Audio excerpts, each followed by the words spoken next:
Всем привет! Наверное, все знают, что есть такой рейтинг самых мощных Android телефонов Antutu. И в сентябре первым смартфоном данного рейтинга оказался Asus ROG 6 Dimensity Supreme Edition на процессоре от компании MediaTek, а именно Dimensity 9000+. Это 8-ядерный чипсет, который был анонсирован 18 ноября 2021 года и изготавливается по 4-нанометровому техпроцессору. Он имеет одно ядро Cortex X2 на 3.0, 3 ядра Cortex A710 на 2.8 и 4 ядра Cortex A510 на 1.8 ГГц. В Китае данный телефон предлагается по цене $650.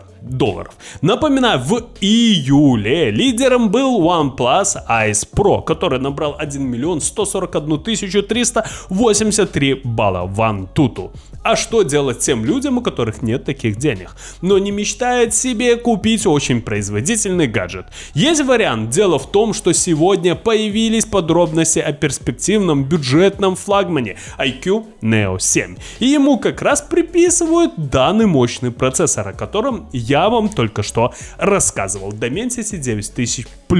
По предварительным данным, стоимость iQOO Neo 7 будет в пределах $500-600. Предварительно он окажется быстрее большинства других Android телефонов, куда более дорогих. Итак, основные фишки смартфона iQOO Neo 7 это главный 50-мегапиксельный сенсор Sony IMX766, аккумулятор на 5000 мАч, поддержка быстрой зарядки мощностью 120 Вт, отличный экран с кадровой частотой 120 Гц и многое другое. А теперь поподробнее. С вами канал Первый Обзор. Поехали!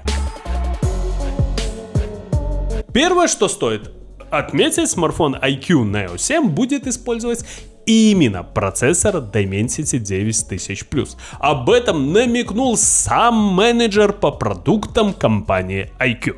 Если сравнивать данный процессор с Qualcomm Snapdragon 8 Gen 1, то мы получаем такие преимущества Dimensity 9000+. На 2 мегабайта больше кэша третьего уровня, на 17% выше пропускная способность памяти, более новый процессор, на 7% выше частота процессора, самого главного 3.2 против 3.0 ГГц. Набирает немного больше, на 10% баллов в Antutu 9. 1 149 000 против 1 042 000.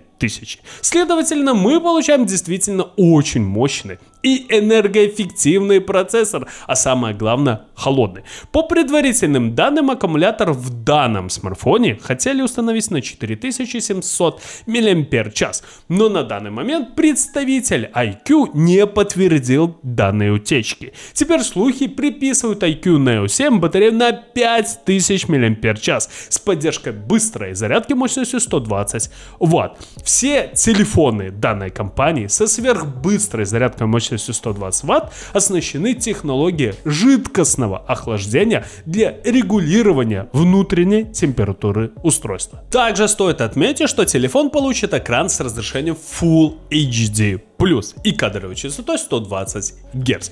По предварительным данным, дисплей будет выполнен по технологии LTPO. Напоминаю, LTPO это улучшенная альтернатива широко распространенного LTPS дисплея. Это позволит дисплею адаптивно подстраивать частоту обновления до 120 Гц.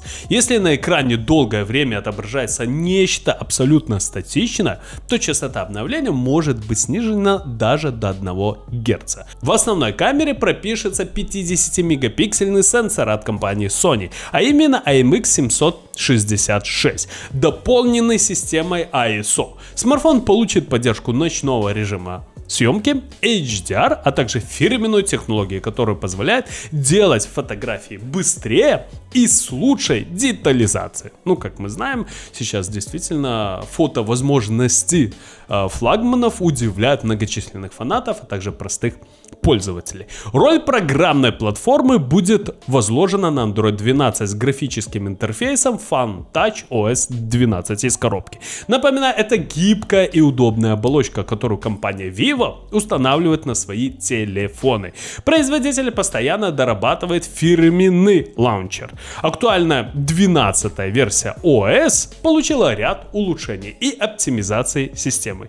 Изменили меню приложений, перерисовали шторку, добавили виджеты и многое другое. А вот оперативной памяти, по крайней мере сейчас, в одной из комплектаций будет 8 гигабайт. В режиме активной работы энергопотребление смартфона с новой памятью снижается примерно на 10%. В режиме сна дела обстоят еще лучше благодаря новому режиму глубокого сна, который гарантирует, что память потребляет на 40% меньше энергии в режиме ожидания, что является большим плюсом. Встроенной флеш-памяти будет 128 либо 256 гигабайт. Напоминаю, эта модификация добавляет энергонезависимый буфер NAND, нужный для увеличения скорости записи, а также функцию, помогающую переводить накопитель в режим сна. Также накопитель может информировать другие комплектующие о тротлинге, что позволяет системе оптимизировать производительность при перегреве. То есть все продумано, все на высшем уровне. Когда состоится премьера iQOO Neo 7, пока не сообщается. Ну что же, ребята, на мой взгляд, вообще китайские бренды сейчас очень сильно составили конкуренцию брендам, то есть это Samsung, Apple и так далее. Почему?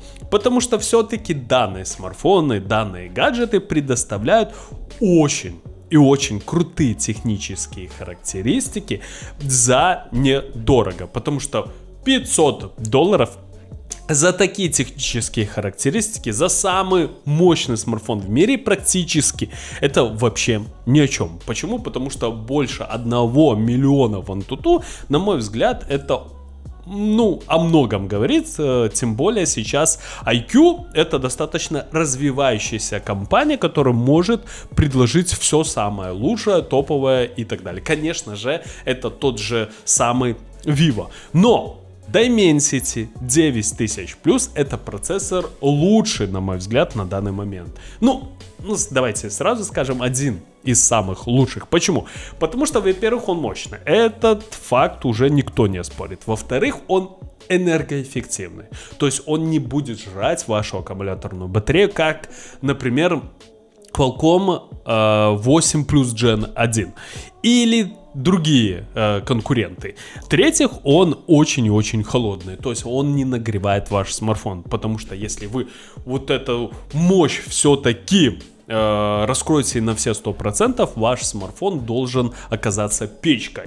А тут, конечно же, он нагревает ваш смартфон, но не столь хорошо, как процессор от компании Qualcomm. В-третьих, мы получаем, конечно же, очень хороший экран. Конечно же, мы получим очень крутую основную камеру и так далее. Но самое главное, как я говорил ранее, это, конечно же, цена. За $500 вы не купите такой смартфон нигде, ни у какого бренда. Потому что iQOO всегда предоставляет очень хорошее предложение, лучшее на рынке на 2022 год. А покупать ли данный смартфон, решайте только сами. С вами был канал Первый Обзор. Кому понравилось видео, ставим лайки, подписываемся на канал. Всем спасибо, всем пока.